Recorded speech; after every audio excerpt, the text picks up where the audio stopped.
আসসালামু আলাইকুম। আমি এখন জাফরনগর জংশাই হাওরের মধ্যে, এটা এখানে ফার্স্ট টাইম আসলাম। আর আজকে দেখতে পেয়েছেন সাইকেল নিয়ে আসলাম, যেটা বলে সাইকেল ব্লগিং, যেহেতু আমাদের বাইক টাইক নাই। আর আমার সাথে আছে প্রান্ত। আর আমরা যাচ্ছি এখন জাফরনগর জংশাই হাওরের মাঝখান দিয়ে। খুবই চমৎকার একটা রাস্তা গেছে, একদম মেঘনা নদীর পাড়ে লাগছে, যেটাকে বলে মঞ্জিলনগর। এটার নাম হয়তো অনেকে জানেন নাই। যদি আপনি এখানে আসতে চান, একদম ভৈরব থেকে জাফরনগর চলে আসবেন শিমনখান্দি বাজার হয়ে। আর চমৎকার এই রাস্তাতে আপনি আসতে পারবেন। আর আমরা একদম সামনে যাব, দেখতে অনেক সুন্দর একটি রাস্তা। আর সাইকেল দিয়ে যাবো।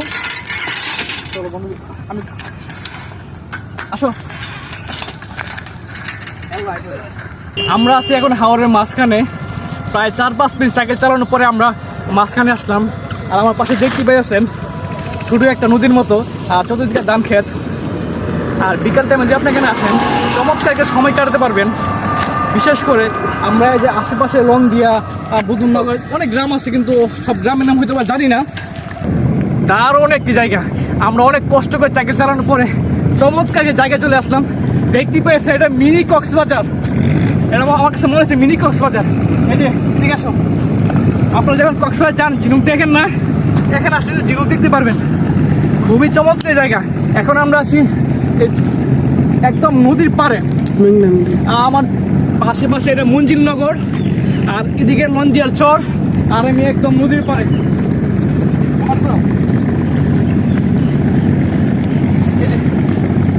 দেখতে পেয়েছেন চমৎকার একটা ভিউ। আপনারা যদি আসেন, ভালো করে ফটোশুট করতে পারেন। অনেক সুন্দর একটা ভিউ গাইস। আর তারা মাস্টার্স মেরে নৌকার একদম শুকনো তুলে রাখছে। আর এখানে মঞ্জিলনগর আছে, এটা মঞ্জিলনগর। আর এটা মেঘনা নদীর সাথে একদম জয়েন করা। আর আমার ওই পাশে নদীর ওই পার, এটা ব্রাহ্মণবাড়ি জেলা, আর এটা রাজাপুর সম্ভবত।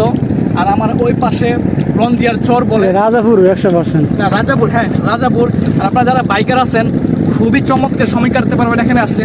আর আমি জানি ভৈরবের 50% মানুষ এখানে আসেন নাই কোনো দিন, আসবেন, ভালো লাগবে।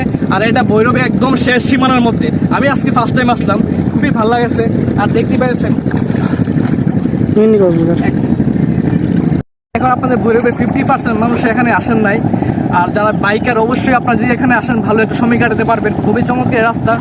আর যদি আপনার নদীর পাড়ে হাঁটেন, মনে হবে কি মিনি কক্সবাজার চলে আসছে। আসলে অনেক সুন্দর একটি জায়গা গাইস। আর দেখতে পাচ্ছেন চতুর্দিকে আমার পাওয়া যায় শামুক। খুবই ভালো লাগবে এখানে আসলে।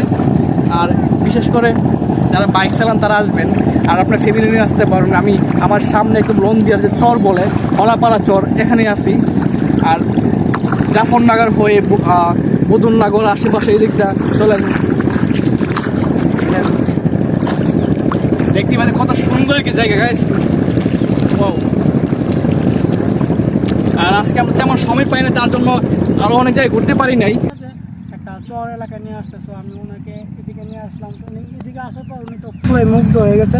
তো উনি হচ্ছে ফার্স্ট টাইম এই জায়গায় আসতে, তো তাই হচ্ছে ওনার কাছে খুব জায়গাটা খুব ভালো লাগতেছে। আপনারা যারা আসবেন, প্রথম এই জায়গার মধ্যে আসবেন, কিন্তু অবশ্যই জায়গাটা খুব ভালো লাগবে। এই জায়গায় মাছগুলো কিন্তু তেমন দাম না, মোটামুটি সস্তায় বলা চলে।